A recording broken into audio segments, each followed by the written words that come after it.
Well,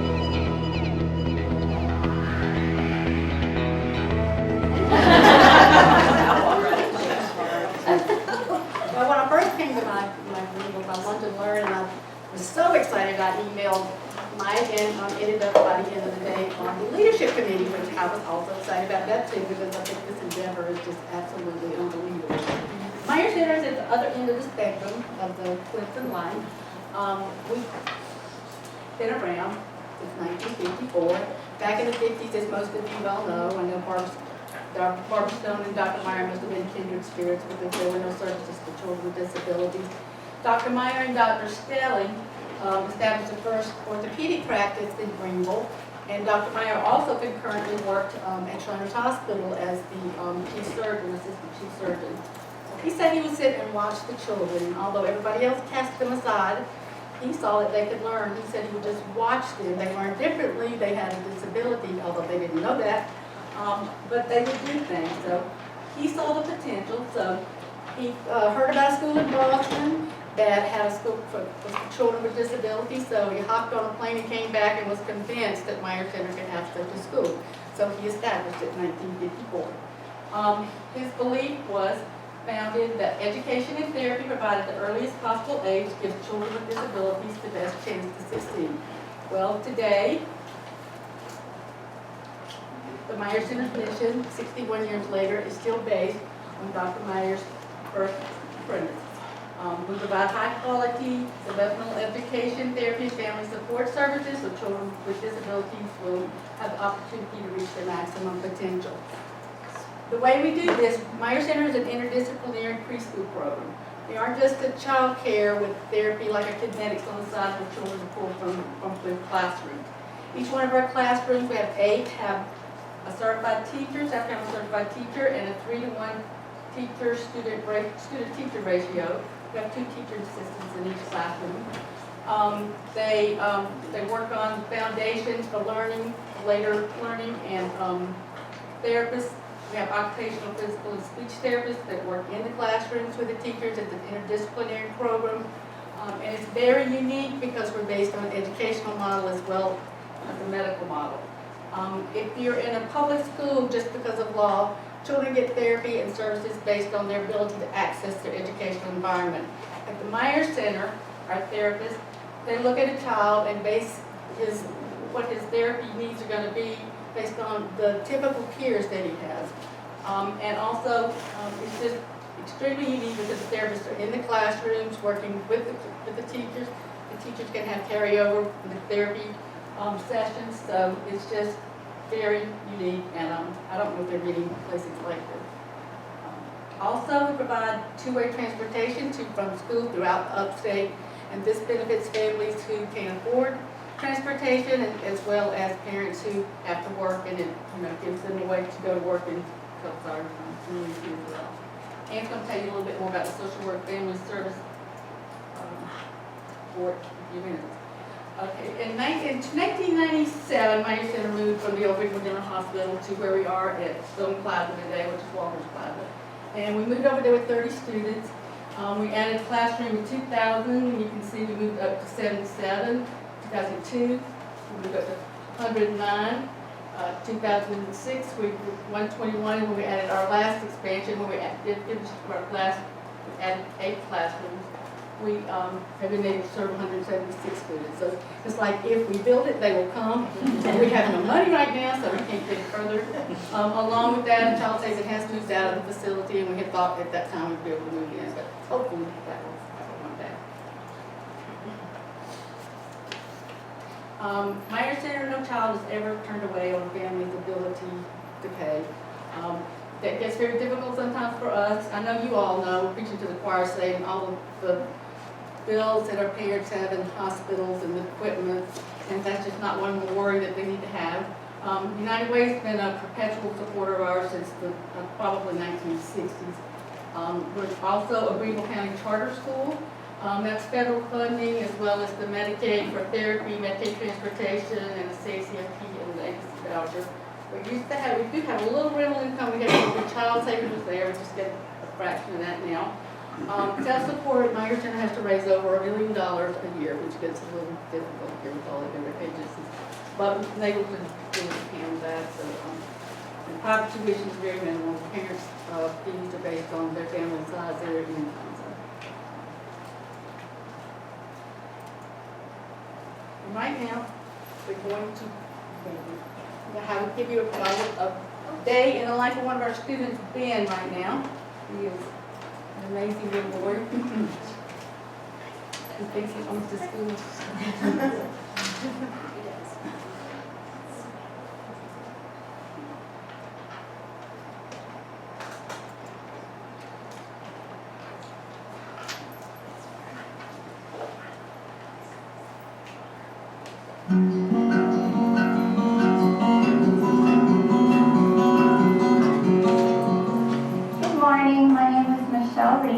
I am a graduate of the Meyer Center. I was born 3 months prematurely, and as a result, I have mild cerebral palsy.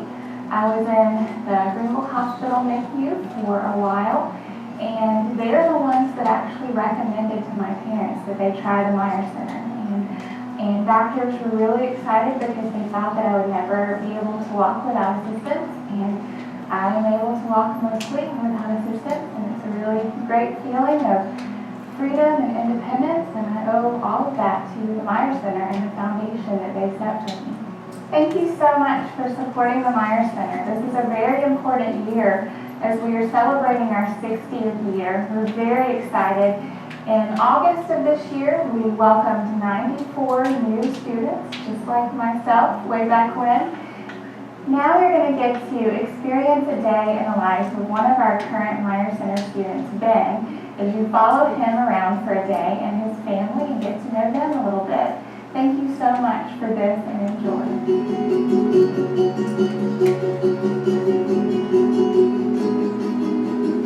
Our son Ben was born with a genetic form of hydrocephalus, which means that he had water on the brain. And he has also had some other issues that come along with that. For his therapies, I was taking off work in the middle of the day, taking a long lunch break to take him to therapies. Julie was taking him on her off days. We had him at daycare, which was difficult because it's a traditional daycare, it's a normal daycare. They're not really equipped or prepared to handle someone who can't walk or can't feed himself and can't move, and is already starting to get big. So we were getting concerned that by the time he was a year and a half, he started to get larger, and he wasn't a baby anymore, he was still in the infant room. And so we weren't sure what we were going to do with him. One of the biggest things that excited us about Ben getting into the Meyer Center was that it was very difficult for us to arrange our schedules so that we could get into the therapy he needed, and so that we could he could have that interaction with other kids that had issues and had that special attention that he really needed. One of the first things we talked about in his first IEP meeting with the staff of Meyer Center was that we wanted to get him off the bottle. He was 2 years old and he was still taking bottles, a couple times a day, because that's the only way he could really, ingest fluids. And so that was like our first real big request. And in 2 to 3 months, he was off the bottle, and it was fantastic. He was drinking out of a straw, and it's something that he'd been working on in therapy prior to the Meyer Center, but it was the everyday encouragement or everyday work with the teachers, and not just the therapists, but the teachers also, that made him learn that so quickly. Ben's changed a lot since he started going to the Meyer Center. He wasn't really he couldn't sit up on his own. We could sit him in certain, chairs like a bumbo seat, but he grows out, the kids grow out of that. He had very little independence. And now that he's almost 6, he is sitting up on his own. He's been doing that for a couple of years now. He's in a wheelchair, and he can navigate and steer it and push himself as long as it's not too steep of a hill. But we can go to the store and he can follow along with us, and we can talk to him. He started talking in the past year or so. He really started to communicate a lot better. And it makes it a lot easier to ask him, what he wants to drink, or is he hungry, and that kind of stuff. It's very, very simple things that we were missing out on before that he's learned at the Meyer Center, and he encouraged it on a constant basis. His teachers work with him, are constantly talking with him, and it's a lot better than he would get at any kind of daycare, because it's focused attention. And that really shows through at home when we're talking to them at dinner table and taking them out, to the grocery store. Yeah, he's gotten very expressive. He's really happy, and he's excited when you take him to school. He's, always drop off, and he's, really excited about going to school. I mean, he sees Meyer Center, and he just, he's elated, and it's so nice for us to see how he enjoys school so much. He enjoys his teachers. He talks about the different people at Meyer Center and how he gets his stickers. And it's just really nice to know that somebody like Ben can be able to be excited about school like he is. Without the Meyer Center, we would be doing a lot more driving. We would, still be trying to take Ben to therapies. It's very difficult, to have 3 kids and to take, 2 of them to a normal school and then take, your third to a daycare and then to doctor's appointments and then to therapies. Both my wife and I work, and it's impossible. So the Meyer Center actually allows us to live a reasonably normal life with a child with special needs, and that's impressive. I would thank a Meyer Center supporter very much, because without them, Meyer Center wouldn't be what it is today, and all the kids that go there, not just Ben, but all the kids that go there benefit from it and get so much out of it. And I think that's why when the kids reach 6, sometimes 7 years old, and they have to leave the Meyer Center, that's why it's so difficult for us to come to grasp with that, because we just don't feel like they're going to get that attention and all of the things that they get at the Meyer Center anywhere else. It's the charitable donations that allow these people to do what they love. Like, the teachers aren't there to make bank. They're there because they love the kids and they want to help and they want to make a difference. And I'm so thankful that everybody out there that donates allows them to do that, because it makes a difference for the teachers' lives, for the staff, and for the children, for the families. Everybody's affected positively. So it's a great thing.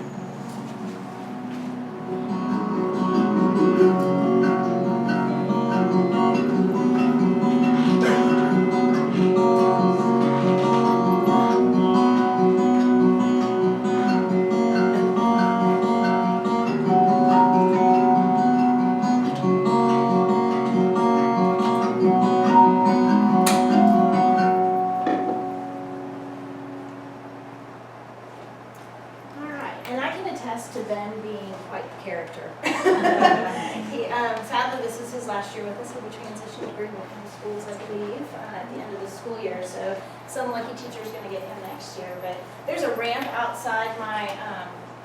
It's not that happening here.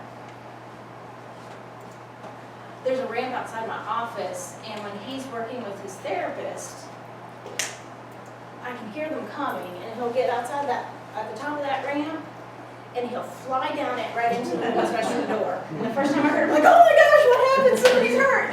And he's just laughing and just enjoying it. He goes by and sees Denise and shows us his stickers, and the stickers are really special for him. So I'm going to talk about moving into how these children become students at the Meyer Center. So our screening process is divided into 2 appointments. We made that change about a year and a half ago.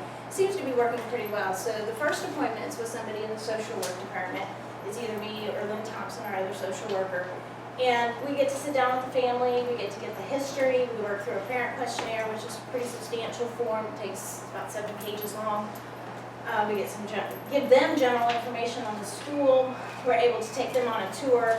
We try to schedule it about midday, because we find that's the best time to see everybody in action. Therapies are going on, the kids are learning, they're outside playing, there's music therapy. There's just, it's just a flurry of activity about that time of day. So at the end of that appointment, if the family thinks this is going to be a good fit for them, then we go ahead and we schedule the screening appointment. And that is about a 30-minute appointment with the occupational therapist, a physical therapist, and a speech therapist, as well as the education director. And then they take the final look at the situation of the child, talk to the parents, get any other further clarification on information that they need, and make the final determination if the child qualifies. So to qualify to enter the Meyer Center, basically they need to have, of course, a disability, developmental disability, medical diagnosis. We get a physician's referral once the family has committed to coming to the center. But they need to qualify for 2 of the 3 therapies. And we offer OT, PT, and speech. So we do ask that they discontinue any outside therapies. And if it's something different that we don't offer, they can continue those. If it's a vital stem or equine therapy, we don't have any horses around, we don't have a pool. So anything that's different than the OT, the standard OT, PT, speech, they of course keep doing that. So again, all of our students, they have some sort of developmental disability. We have a wide range of disabilities represented at the school. We have some that are, chromosomal abnormalities, those, small deletions that you see that can cause all kinds of issues. We have what they call Down syndrome students, and you have a lot of developmental delays. We take infants to 7-year-olds. And children who are 3 and under attend 3 days a week, and 4 and 5-year-olds attend 5 days a week. And this just kind of gives you our current status of where we are with the diagnoses. 34% have the developmental delay, 33% are Down syndrome. It was an interesting pie chart to me, how equally divided it is when you start. Cerebral palsy, there are like 3 kids, but then when you add in all the developmental delays, or the miscellaneous, which are Angelman syndrome, Williams syndrome, the chromosomal deletions, they really round it out. So, whoops.